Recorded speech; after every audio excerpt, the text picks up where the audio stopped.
Welcome to this important Afghanistan program on Thursday, in the month of August. The United Nations High Commissioner for Refugees has welcomed the extension of the deadline for the expulsion of Afghan refugees from Pakistan, but has warned that their forced return would be considered a violation of international principles. Afghan refugees say they are living each day in fear and anxiety, and that 25 days is not enough time. We have prepared a comprehensive report on the situation of these refugees and the international reactions, which we now present to you. The United Nations High Commissioner for Refugees, UNHCR, has welcomed the Pakistani government's decision to extend by 1 month the deadline for the deportation of Afghan refugees holding proof of registration, POR, cards. However, the UNHCR has also called on the government to prevent the forced return of individuals who still need protection. On Wednesday, August 6th, the UNHCR stated in a press release that, considering these cardholders have lived in Pakistan as refugees for many years, forcibly returning them would constitute a violation of the international principle of non-refoulement. The United Nations High Commissioner for Refugees added that it is especially concerned about women and girls who have been forced to return to their country, as their human rights are at risk, as well as other groups who may also be in danger. The UNHCR stated that in recent days, it has received reports of the detention of Afghans across Pakistan, including holders of the POR card. The Associated Press has reported that on Wednesday, August 6th, Pakistani officials announced that the deadline for the expulsion of hundreds of thousands of POR cardholders has been extended by 25 days. According to this news agency, quoting Latif Rahman, spokesperson for Pakistan's Ministry of Interior and Tribal Affairs, refugees are being given a 25-day deadline from August 4th to 31st to voluntarily return to their country, and after that, those who remain may face arrest and forced deportation. Meanwhile, some Afghans holding POR cards in Pakistan say that the deadline given is shorter than expected and that they cannot prepare to leave the country within this period. Rahmatullah, one of them and a resident of Islamabad, Pakistan, said that after 48 years of living in this country, he is now determined to leave Pakistan due to the pressures and restrictions. He says that over the years, he has acquired a private house, a shop, a motorcycle, and other personal belongings, and although he intends to sell his possessions, he claims that due to the uncertain situation of migrants, many Pakistanis with whom Afghans have business or transactional relationships are not fulfilling their commitments and are taking advantage of the migrants' uncertain status. We live in fear and anxiety. We can't even go out to the market. We can't work or do business. And now the situation is such that the Pakistanis and Afghans we work with aren't paying us, so we can't even call or go to ask for our money. They just say, "Go away, there's no money. Wait until the money comes, then we'll give it to you." That's how things are going right now. Afghans are facing a lot of problems. Sana Gul, another Afghan migrant in the Attock area of Pakistan, also says that she is worried about her own and her family's future and sees returning to Afghanistan as difficult and full of challenges. We have a lot of worries. We ask God to have mercy on us. We know very well that life for us there in Afghanistan will be very hard. But so far, UNHCR hasn't said anything about it.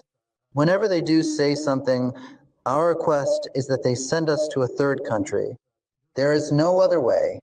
According to information from the United Nations, about 1.4 million Afghans in Pakistan have refugee registration cards, or POR cards, which were issued to them years ago, but the extension of their validity was stopped after June 30th.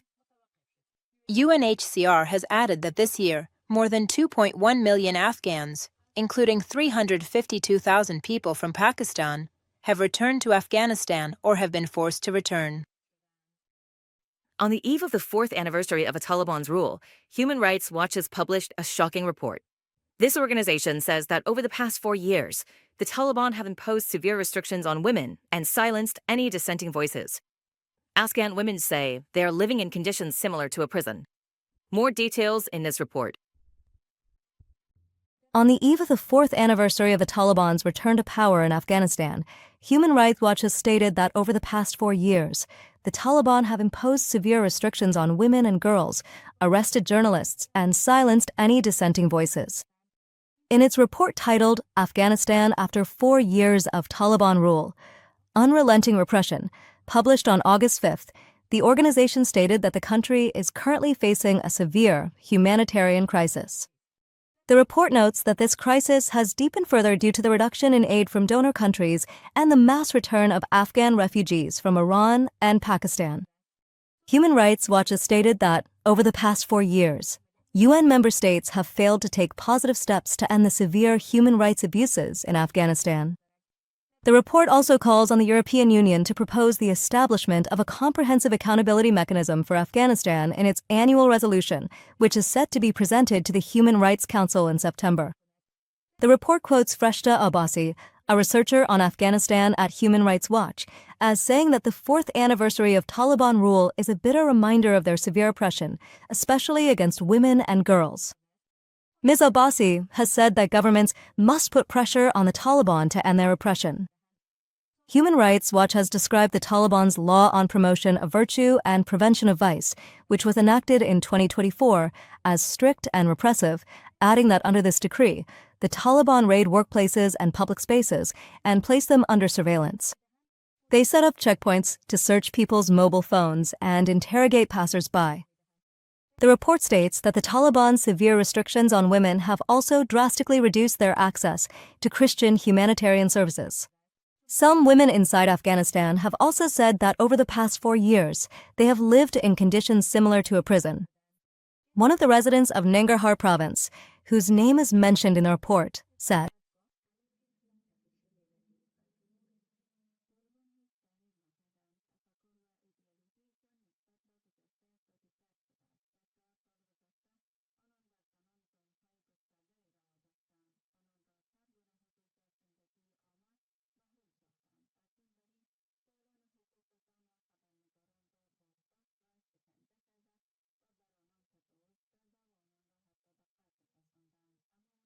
just one single, solitary, unique number.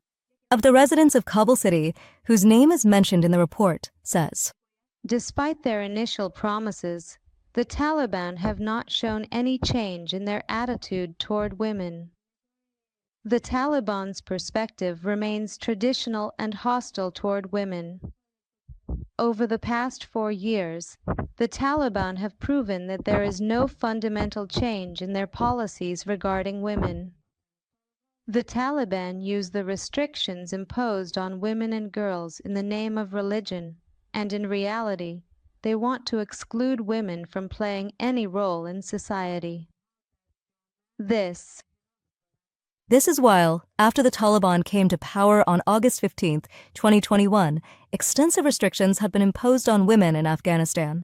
Although the Taliban government has repeatedly claimed that women's rights are protected within the framework of Sharia in Afghanistan, Human Rights Watch has stated that the Taliban continue to ban education for girls above grade 6 and have imposed severe restrictions on women in terms of work and mobility.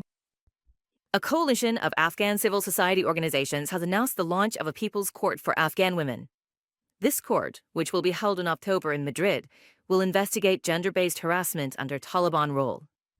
The testimonies of Afghan women and girls will also be broadcast live to the audience of this court. We'll examine the goals and plans of this court in this report.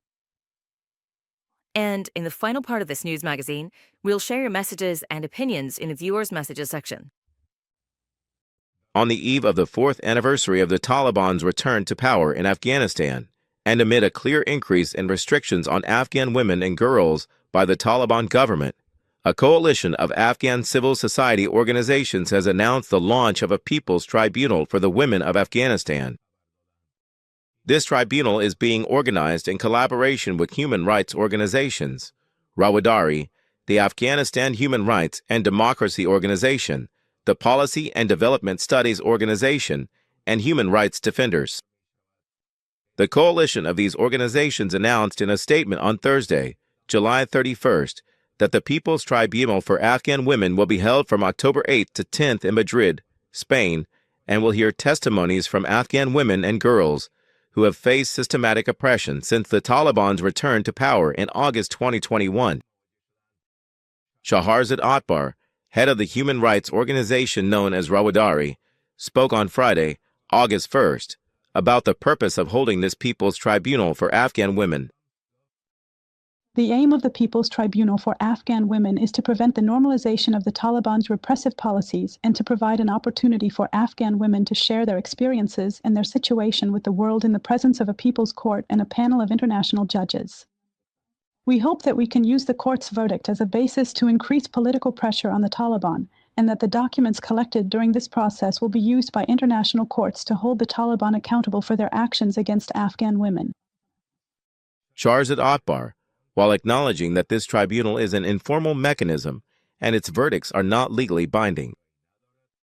However, she adds that after the 2-day session of the 3-month tribunal on Tuesday, the judges will share their initial reactions, and in December, the judges will rule on the indictment presented by 4 Afghan women against the Taliban. This tribunal is being held under the framework of the Permanent People's Tribunal. This is an international organization based in Rome, Italy, which has so far held more than 50 sessions on human rights violations, war crimes, and crimes against humanity around the world. The coalition statement from Afghan civil society organizations also mentions that the witnesses at this tribunal will include survivors, legal experts, and human rights activists from around the world, and the tribunal sessions will be broadcast live. Richard Bennett, the United Nations Special Rapporteur on the situation of human rights in Afghanistan, has welcomed this Afghan-led People's Tribunal. In a note on his former Twitter page, he said that justice can take many forms and that a comprehensive, inclusive, and survivor-centered approach based on their narratives should be adopted.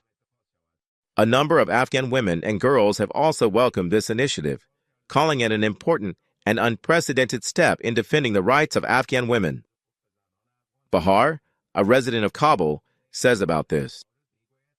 As an Afghan girl, I deeply support the launch of the People's Tribunal for the women of Afghanistan. In my opinion, this is a very important, unprecedented, and necessary step to raise the voices of Afghan women who have faced oppression and injustice over the past few years. Because we don't want the world to just sympathize with us.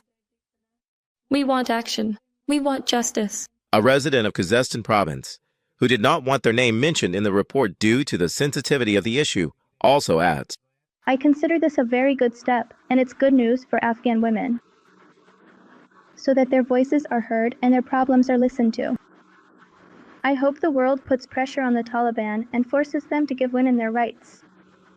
We tried to get the opinion of Hamdullah Fitrat, the deputy spokesperson of the Taliban government, on this action by civil society organizations, but he did not respond by the time this report was published. The establishment of this court comes amid growing concerns among Afghan activists and international human rights organizations about the normalization of Taliban rule, especially after Russia officially recognized the Taliban government.